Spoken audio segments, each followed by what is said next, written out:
만복의 근원 하나님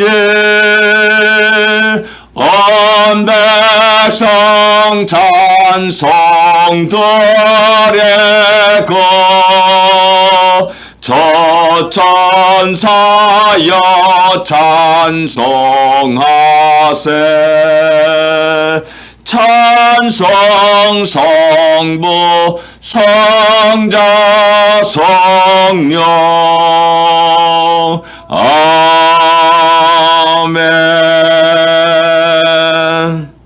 이 아침도 만복의 근원이신 하나님 앞에 나옴을 감사합니다. 아멘. 또 우리가 마음껏 그 하나님께 찬양드리고 영광 돌릴 수 있기를 원합니다.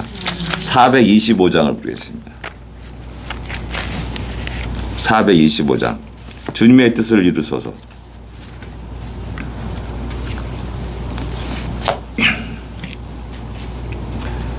주님의 뜻을 이루소서. 고요한 중에 기다리니 진흙과 같은 날 맺어서 주님의 형상 만드소서. 주님의 뜻을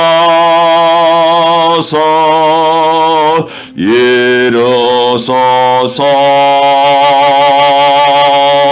주님 발 앞에 엎드리니 나의 맘속을 살피셔서 전마다 기게 하옵소서. 주님의 뜻을 이루소서. 병들어 몸이 피곤할 때 권능의 손을 내게 펴사 강건케 하여 주옵소서. 주님의 뜻을 이루소서. 온전히 나를 조장하사 주님과 함께 동행함을 만민이 알게 하옵소서.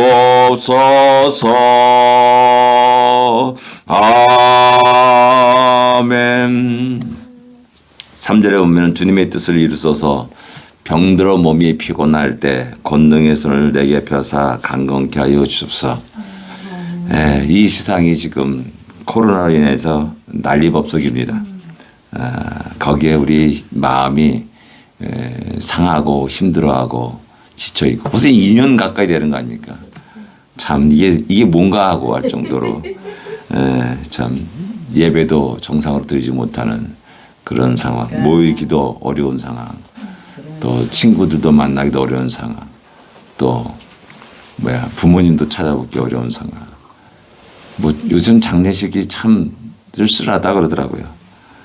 이럴 때 다시 한번 우리가 주님 앞에 나와서 주여 권능의 손으로 펴사 이 모든 파도를 잠잠케 하여 주십시오. 바람을 잠잠케 하여 주십시오라는 걸 기도를 해 주랍니다. 다 같이 우리 신앙 고백 드리겠습니다.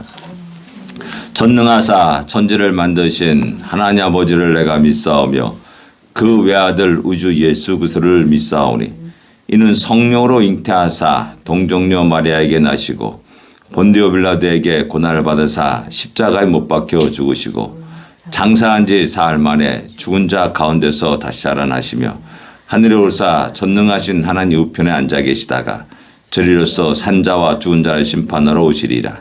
성령을 믿사오며 거룩한 공예와 성도가 서리교타는 것과 죄를 사하여 주는 것과 몸이 다시 사는 것과 영원히 사는 것을 믿사옵나이다. 아멘.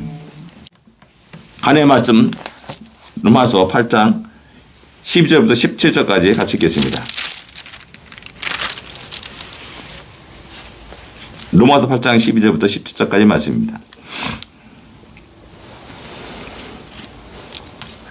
12절 같이 읽겠습니다. 그러므로 형제들아 우리가 빚진 자로 돼 육신에게 져서 육신대로 살 것이 아니니라. 너희가 육신대로 살면 반드시 죽을 것이로되 영으로서 몸의 행실을 죽이면 살리니 무릇 하나님의 영으로 인도를 받는 사람은 곧 하나님의 아들이라. 너희는 다시 무수하는 종의 영을 받지 아니하고 양자의 영을 받았으므로 우리가 아빠 아버지라 부르짖느니라. 성령의 친히 우리의 영과 더불어 우리가 하나님의 자녀인 것을 증언하시나니 자녀이면 또한 상속자 곧 하나님의 상속자여 그리스도와 함께한 상속자니 우리가 그와 함께 영광을 받기 위하여 고난도 함께 받아야 할 것이니라. 아멘. 할렐루야. 로마서는 참으로 논리적인 그런 구조로 쫙 이어져 나갑니다. 12절에 그러면 형제들아 우리가 빚진 자로 돼 육신에 져서 육신대로 살 것이 아니라. 예, 이제 우리가 어떻게 살 것인가라는 문제가 대두되는 겁니다. 우리는 그리스도의 영을 받았다. 그래서 또한 살아날 것이고 또한 우리가 그리스도의 사람이다라는 우리의 신분과 정체성이 확실하게 되었음 갖다가 앞부분에서 사도 바울은 분명히 선언합니다. 그래 정죄함이 없다. 그리스도 안에 결코 정죄함이 없다. 해방되었다라는 사실을 또한 로마교회 성도들에게 아니 전 세계 크리스천들에게 또 전 세계 모든 하나님의 백성들에게 외치고 있고 말하려 합니다. 그럼 우리는 어떻게 살 것인가라는 문제입니다. 육신에 져서 또한 그 육신대로 살면 반드시 죽을 것이다 라고 말합니다. 내가 다시 옛날 옛 모습으로 돌아갈 것이냐라는 겁니다. 다시 해방시켰는데 스스로가 가는 거 어리석음이 어디 있습니까? 탈북에서 고생해서 대한민국 와서 자유를 누리고 있고 풍요를 누리고 사는데 마음껏 여행도 하고 그렇게 살아가는데 다시 어리석은 사람은 다시 그곳에 가는 겁니다. 가가지고 또 노예 생활하는 겁니다. 이런 바보 같은 짓이 어딨냐라고 말하면서 우리가 어떻게 살 것이냐라는 사실을 얘기하는 겁니다. 그러면 반드시 죽을 것이다. 늘 얘기하면 탈북자가 다시 북한에 참 달콤한 말을 하죠. 오면은 잘 먹고 잘 살게 해준다. 그리고 막 TV에 선전해가지고 말해 이렇게 살고 있다라고 막 얘기합니다. 거기에 속아 넘어가서 그리움 때문에 넘어가기도 하고요. 가족 때문에 넘어가기도 하고요. 또 부모들 때문에 다시 넘어가기도 합니다. 얼마 전에 강원도 그쪽에서 넘어온 사람이 다시 또 똑같은 사람이 넘어갔다. 참 제주도 좋아요. 그 길을 어떻게 아는지 모르겠어요. 그럼 과연 그가 그곳에서 잘 먹고 잘 살 거냐 이거야. 북한엔 지금 군인들도 배급이 끊겨지고 뭐 난리라고 지금 97년도, 95년, 97년도 그때 고난의 행군 때보다 더 심각한 그런 상황이라고 이제 이야기하는데 그런 이야기를 이야기하는 겁니다. 너희가 육신에 다시 육신대로 살 것이냐. 필시적으로 반드시 죽을 것이다 라고 얘기합니다. 들어간 사람 다 죽는 겁니다. 예. 그래서 영으로서 몸의 행실을 죽이면 살리라 이렇게 말씀합니다. 영의 지배를 받아야 된다는 거예요. 영의 지배를 받아야. 영의 통제를 받아야 된다는 겁니다. 이렇게 되면 잠깐 수련을 하려고 해요. 열심히 돌을 닦고 수련을 하고 열심히 무엇인가 하려고 애를 쓰는 어리석은 사람이 또 일어나요. 그렇기 때문에 참 성경 말씀을도 이렇게 바르게 전하기가 참 어렵습니다. 하나님의 다스림을 받으라는 거예요. 하나님의 영의 통치를 받으라는 거예요. 우리가 주님 하지 않습니까? 주님은 나의 왕이다라고 말씀하고 있지 않습니까? 우리 말하고 고백하고 있지 않습니까? 그럼 그분의 통치를 받아야죠. 그분의 말씀에 따라서 살아가야죠. 그분의 인도함에 따라 살아가야죠. 왜 아직까지 내 감정이 살아있고 내 생각이 살아있고 내 의지가 살아있고 내 계획이 있냐라는 겁니다. 항상 이 두 가지 양자를 갖다 항상 우리가 공유하면서 살아갑니다. 그래 양다리를 거쳐 살아가는 겁니다. 양다리를 거쳐 살아. 그래서 어떤 때는 이렇게 어떤 때는 이렇게 자기 편리한 대로 이용해요. 자기 편리한 대로 하나님의 말씀도 이용해요. 수단을 사용하고 있고 이렇게 이용해서 살아가는 겁니다. 과연 그런 모습들이 하나님 기뻐하시는 모습이냐는 겁니다. 얘는 예고 아니면 아니에요. 그래서 당연히 우리에게 하나님이 정해진 시간과 정해진 절기를 우리에게 주셨고 그것을 지켜라 라고 말씀합니다. 그 땅에 그 날에 내게 나와라 라고 우리 하나님은 명령하고 말씀하십니다. 그것이 우리가 내가 저기 골프 치러 가지고 산으로 가야 되고 막 재미있게 스포츠 행사를 해야 되는데 왜 하나님 나를 갖다 그 즐거움을 뺏어가느냐 라고 생각하는 어리석은 사람들이 있다는 겁니다. 세상 사람이 살아가는 겁니다. 옛날에 육적으로 살아갈 때 그런 삶의 모습입니다. 세상에 나갔을 때 거기서 더 코로나 바이러스가 더 왕성하지. 교회에 들어와가지고 코로나 바이러스 왕성합니까? 상상을 해보세요. 우리 얼마 안 되는 교회 10명도 안 모이고 여기 주일날 몇 명 안 나오기 때문에 10명도 안 모이지 않습니까? 이런 곳에서 코로나 바이러스 확률이 더 높으냐 이거예요. 차를 타고 다 시장 중부시장 가가지고 장 보는 게 더 코로나 바이러스 확률이 높은 거 아닙니까? 식당 가서 한 끼 밥 먹는 것이 더 높아지는 거 아닙니까? 그런데도 어리석은 참 판단해요. 그게 다 육적인 속에서 살아가는 겁니다. 옛날 옛습관 속에 살아가는 두려움이 나를 지배하는 겁니다. 근데 하나님이 야 나오라. 만나고 싶다. 이것은 너에게 평안을 주기 위함이다. 너희를 위로하게 합니다. 너에게 힘을 주기 위함이다. 너에게 담대함을 주기 위함이다. 너에게 복을 주기 위함이다. 라고 하나님 말씀하는 겁니다. 그 말씀 속에서 우리가 위로를 받습니다. 그 말씀 속에서 우리가 다시 두려움을 떨쳐내고 강하고 담대케 됩니다. 그리고 한 걸음 한 걸음 다시 결단하고 믿음의 길을 다시 서게 되는 겁니다. 그래서 영으로서 몸의 행실을 죽이라 라고 말씀합니다. 하나님의 다스림을 받으라. 영의 다스림을 받아라. 통치를 받으라. 그걸 인정하라 라고 말씀하는 겁니다. 우리 잠언에서 말하지 않습니까? 내 마음과 명철을 의지하지 말라. 그러지 않습니까? 내 자신의 생각과 명철을 의지하지 말라. 잠언서에 그렇게 말씀하고 있지 않습니까? 여전히 내 지식과 제가 좀 살아가 보니까는 그래요. 저는 참 제가 의지를 굉장히 높이 샀던 사람입니다. 또 그런 의지 속에 살아간 사람이에요. 또 제가 알고 갖고 있는 지식들이 남들 못지않게 많다는 것도 이렇게 자랑했던 마음에 또 그런 자부심을 갖고 살았던 사람입니다. 근데 시간이 지나면서 보니까는 아무것도 아니다. 전에 말씀드렸잖아요. 내가 대단한 것을 막 모아가지고 막 갖고 있었는데 나중에 아버한테 다 쓰레기예요. 다 버리는 겁니다. 그래서 그리스도 안에서 그것 때문에 자기의 모든 것 배설물로 버렸다는 사도 바울의 그 심정을 늦지막히나마 제가 조금씩 이해하고 깨닫게 되는 겁니다. 아멘. 지나고 나니까 아무것도 아니에요. 70대 80대 가지고 건강이 좋으니 나쁘니 하는 다 소용없습니다. 똑같이 100m 걸어가는 겁니다. 100m 달리기 시작하면 똑같이 걸어가는 거잖아요. 뛰는 게 아니라 100m 뛸 수 있습니까? 못 뛰잖아요. 걸어가지 않습니까? 서울대 나오고 제주대 나오고 그거 아무 소용이 없습니다. 8, 90대 가지고 자랑해봤자 소용없는 겁니다. 똑같은 모습 아닙니까?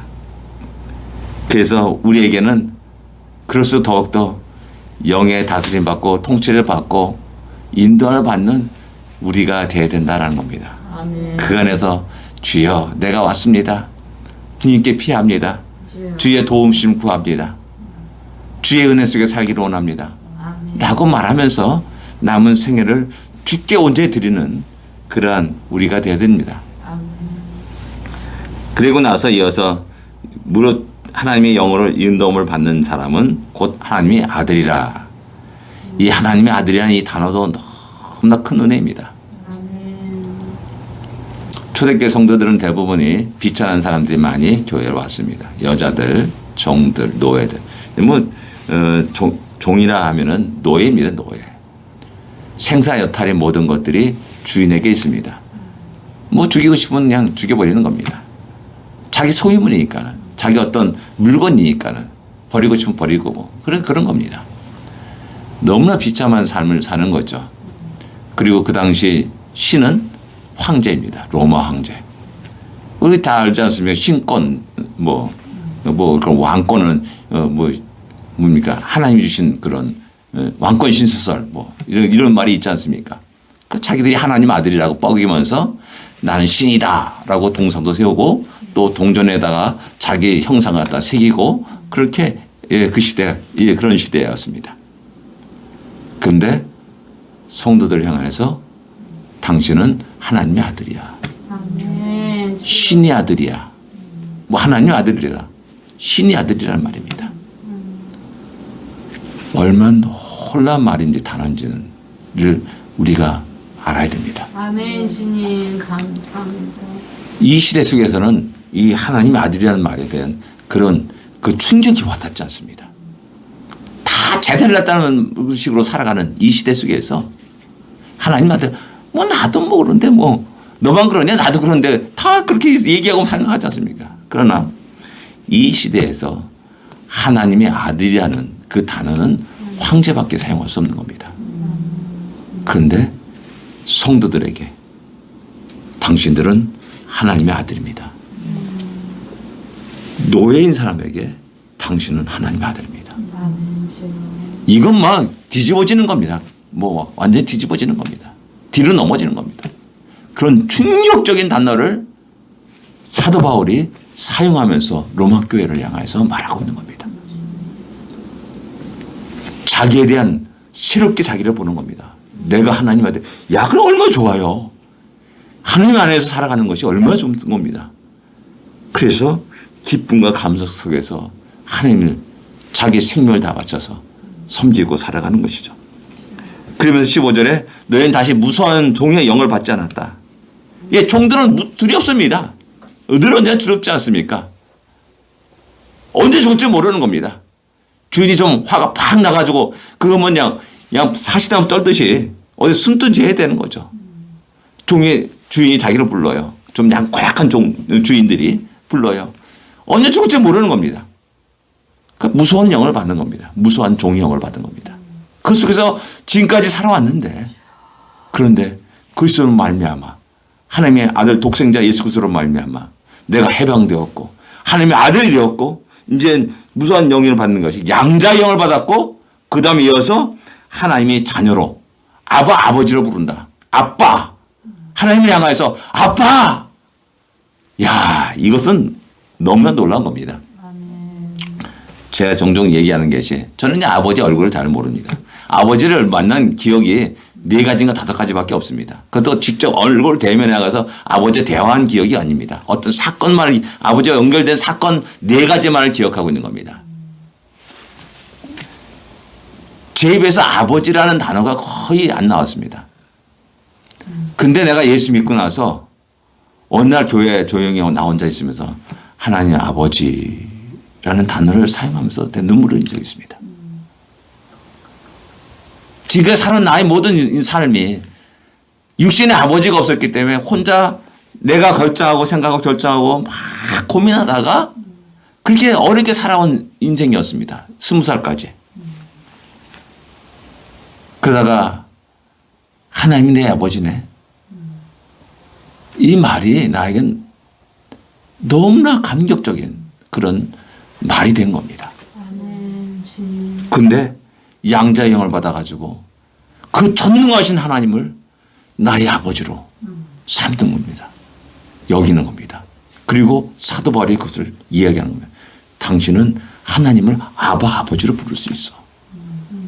아빠하고 어린아이가 달려가듯이 그렇게 하나님 품에 안길 수 있어. 너무나 거룩하기 때문에 저 높은 하늘에 있는 하나님이 아니라 진정 우리 주위에 있는 나 아빠라고 부르듯이 그런 아버지야 라고 이야기하는 겁니다. 우리 성도들의 정체성이 이런 놀라운 은혜가 있다는 사실을 우리는 깨달아야 됩니다. 또 그것뿐만 아니라 성령이 친히 우리에게 증언한다. 하나님 자녀인 것을 증언한다. 우리가 하나님 자녀인 것을 누가 증언하냐? 성령 하나님이 증언하는 겁니다. 성령 하나님. 나를 위해서요. 놀랐지 않습니까? 독생자 성자 하나님이 나를 위해서 죽으셨어요. 아멘. 주님 감사합니다. 성령 하나님이 나를 자녀로 삼으셨어요. 성부 하나님이. 성령 하나님이 그것을 인치시고 증언하셔요. 아멘. 삼위일체 하나님이 동원되신 겁니다. 나 하나를 구원하기 위해서. 아멘. 주여. 그것도 그냥 평범한 사람, 뭐 대통령이 아닙니다. 대통령이 그런다 할지라도 너무나 영광스러운 일이 아닙니까?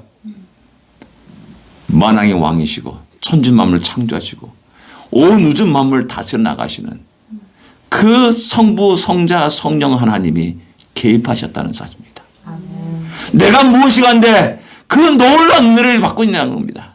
내가 무슨 대단한 존재에게 그분의 관심을 가지고 그분의 피를 나에게 쏟아부으시냐는 겁니다. 이런 것만 생각해도 우리는 가슴이 뛸 수밖에 없고요. 우리는 흥분하지 않을 수 없는 겁니다.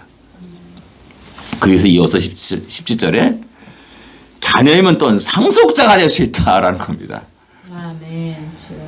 종과 노예들은 상속할 것이 없습니다. 종밖에 상속할 것이, 나이가 종이면 내 아들도 자식도 종인 거 아닙니까? 비참함을 상속해 왔어요. 지금까지 자기가 상속받았고 상속했어요. 상속해줄 게 하나도 없는 겁니다. 재산이 있습니까? 다 주인 건데 무슨 재산이 있습니까? 근데 상속자다라고 말하는 겁니다. 야, 얼마나 놀랐습니까? 야, 내가 너에게 영원한 나라를 상속해주겠다. 내가 너의 영원한 시간을 주겠다. 라고 말하고 그것을 받을 수 있는 겁니다. 영원한 행복을 주겠다. 그걸 받는 겁니다. 그 복을 받는 겁니다. 영원한 나라를 너에게 주겠다. 받는 겁니다. 어? 천년 동안 악노타겠다고 말하지 않습니까? 요한계시록에서는. 그걸 상속받는 겁니다. 받는 겁니다. 기업입니다. 나의 기업. 이 아무것도 가진 것이 없었던 사람, 땡전 한 푼 없었던 그 사람이 그 영광을 갖게 되는 것입니다. 아멘. 주여. 이것이 우리 모든 성도들이 누려야 될 복이고 누리는 복이고요. 누릴 수 있는 복인 겁니다. 아멘. 이것이 예수 그리스도로 말미암아 이르는 겁니다. 그런데 어리석은 사람은 다시 육신에 속하여서 사탄의 종 노예가 되어서 예전 옛 생활로 돌아가는 그런 바보 같은 짓을 하고 있다라는 겁니다. 그래서 그 사실을 이야기하면서 내가 누구냐? 하나님이 자녀다. 내가 누구냐? 하나님이 아버지라 부를 수 있는 그런 사람이다. 내가 누구냐? 성령 하나님의 인치심을 받은 자다. 내가 누구냐? 장차 영원 나를 상속받는 상속자다. 라고 이야기하는 겁니다. 그래서 그 다음에 우리가 그와 함께 영광을 받기 위하여 영광을 좋아하지 않습니까? 하늘나라. 복 받는 거 다 좋아합니다. 그런데 그 다음에 나타난 말이 고난도 함께 받아야 할 것이니라 라고 말합니다. 이 땅에서 고난을 받는 겁니다. 이 땅에서 어려움도 당하는 겁니다. 이 땅에서 그러기 때문에 두려움 속에 살아갈 수도 있습니다. 주여. 그렇기 때문에 기도하시오. 무리를 꿇으시오. 하나님을 의지하시오. 주의 인도하심에 따라 살아시오. 영의 인도함에 따라 살아시오. 라고 그 당시에 성경은 우리에게 이야기하는 겁니다. 아멘. 고난을 받으면 불평불만이 튀어나오기 쉽습니다. 그러나 이 놀라운 은혜를 다시 기억하면 고난 중에도 감사할 수 있습니다. 아멘. 주님. 고난을 받을 때 우리는 슬퍼거나 탄식하며 내가 왜 이런 고생을 하는가라는 그런 안타까움을 토로할 때가 있습니다.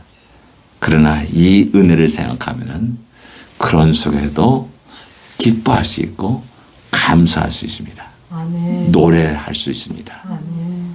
그래서 하나님은 우리 사도 바울은 항상 기뻐하라.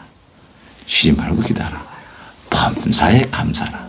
이는 너희를 향한 하나님의 뜻이니라 라고 아멘. 선포하고 말씀하는 겁니다. 기도하겠습니다. 하나님 아버지 은혜를 감사합니다. 오늘도 여기 모인 자에게 큰 은혜의 말씀을 주심을 감사합니다. 큰 복을 주심을 감사합니다.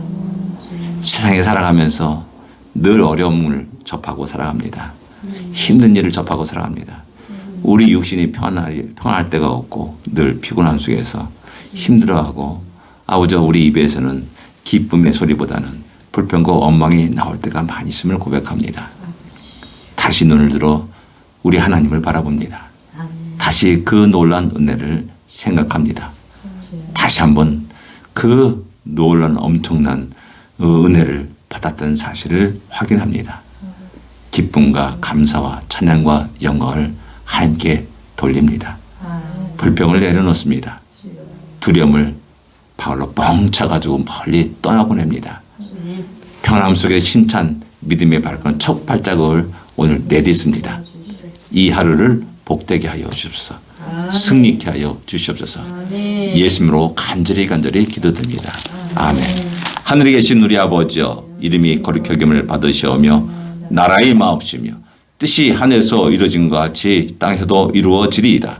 오늘날 우리에게 일용할 양식을 주옵시고 우리가 우리에게 죄진 자를 사하여 준 것 같이 우리 죄를 사하여 주옵시고 우리를 시험에 들지 말게 하옵시며 다만 악에서 구하옵소서. 대개 나라와 권세와 영광이 아버지께 영원히 쌓옵나이다. 아멘. 감사합니다. 승리하십시오.